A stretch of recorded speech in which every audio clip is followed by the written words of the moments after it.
Chapter 26 Disowned. The king sat musing a few moments, then looked up and said, "'Tis strange, most strange. I cannot account for it." "No, it is not strange, my liege. I know him, and this conduct is but natural. He was a rascal from his birth." "Oh, I spake not of him, Sir Miles." "Not of him? Then of what? What is it that is strange?" "That the king is not missed." "How? Which? I doubt I do not understand." "Indeed? Doth it not strike you as being passing strange that the land is not filled with couriers and proclamations describing my person and making search for me? Is it no matter for commotion and distress that the head of the state is gone, that I am banished away and lost?" "Most true, my king, I had forgot." Then Hendon sighed and muttered to himself, "Poor ruined mind, still busy with its pathetic dream. But I have a plan that shall right us both. I will write a paper, in 3 tongues, Latin, Greek, and English, and thou shalt haste away with it to London in the morning. Give it to none but my uncle, the Lord Hertford. When he shall see it, he will know and say I wrote it. Then he will send for me. Might it not be best, my prince, that we wait here until I prove myself and make my rights secure to my domains? I should be so much the better able then to—" The king interrupted him imperiously. "Peace!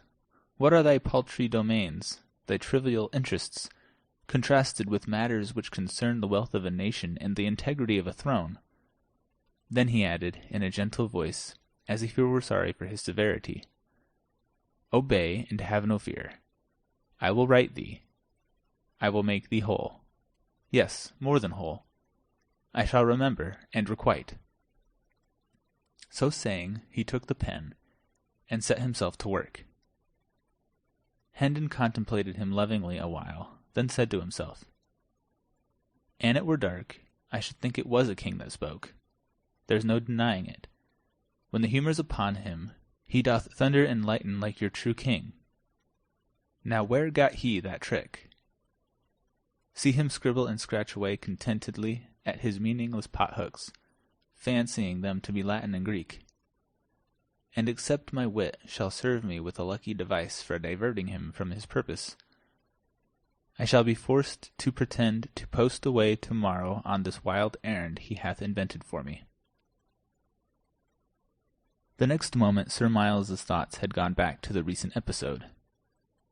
So absorbed was he in his musings, that when the king presently handed him the paper which he had been writing, he received it and pocketed it without being conscious of the act. "How marvellous strange she acted," he muttered. "I think she knew me, and I think she did not know me. These opinions do conflict, I perceive it plainly.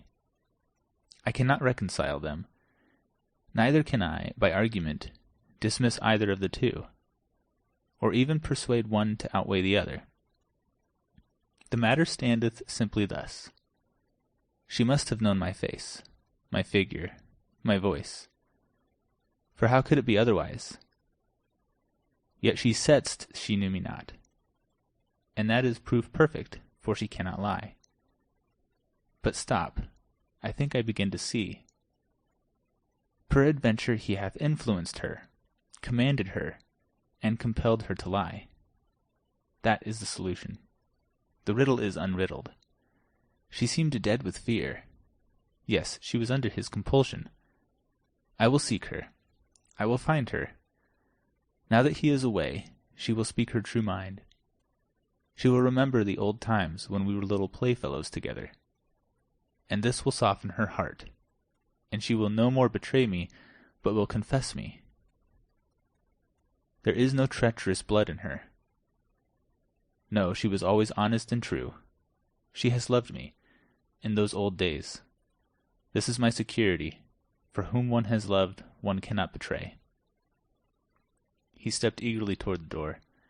At that moment it opened, and the Lady Edith entered. She was very pale, but she walked with a firm step. and her carriage was full of grace and gentle dignity. Her face was as sad as before. Miles sprang forward, with a happy confidence, to meet her, but she checked him with a hardly perceptible gesture, and he stopped where he was. She seated herself, and asked him to do likewise. Thus simply did she take the sense of old comradeship out of him, and transform him into a stranger and a guest. The surprise of it, the bewildering unexpectedness of it, made him begin to question, for a moment, if he was the person he was pretending to be, after all. The Lady Edith said, "Sir, I have come to warn you. The mad cannot be persuaded out of their delusions, perchance, but doubtless they may be persuaded to avoid perils.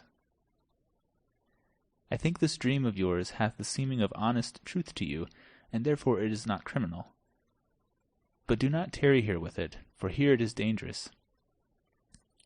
She looked steadily into Miles's face for a moment, then added impressively, "It is the more dangerous for you that you are much like what our lost lad must have grown to be if he had lived." "Heavens, madam, but I am he." "I truly think you think it, sir." "I question not your honesty in that. But I warn you, that is all. My husband is master in this region. His power hath hardly any limit. The people prosper or starve as he wills. If you resembled not the man whom you profess to be, my husband might bid you pleasure yourself with your dream in peace. But trust me, I know him well. I know what he will do. He will say to all that you are but a mad impostor, and straightway all will echo him."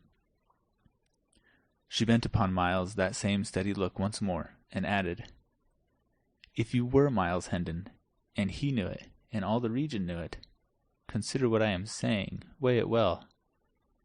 You would stand in the same peril. Your punishment would be no less sure. He would deny you and denounce you, and none would be bold enough to give you countenance." "Most truly I believe it," said Miles bitterly. "The power that can command one lifelong friend to betray and disown another, and be obeyed, may well look to be obeyed in quarters where bread and life are on the stake, and no cobweb ties of loyalty and honor are concerned." A faint tinge appeared for a moment in the lady's cheek, and she dropped her eyes to the floor. But her voice betrayed no emotion when she proceeded. "I have warned you, I must still warn you, to go hence. This man will destroy you else. He is a tyrant who knows no pity. I, who am his fettered slave, know this.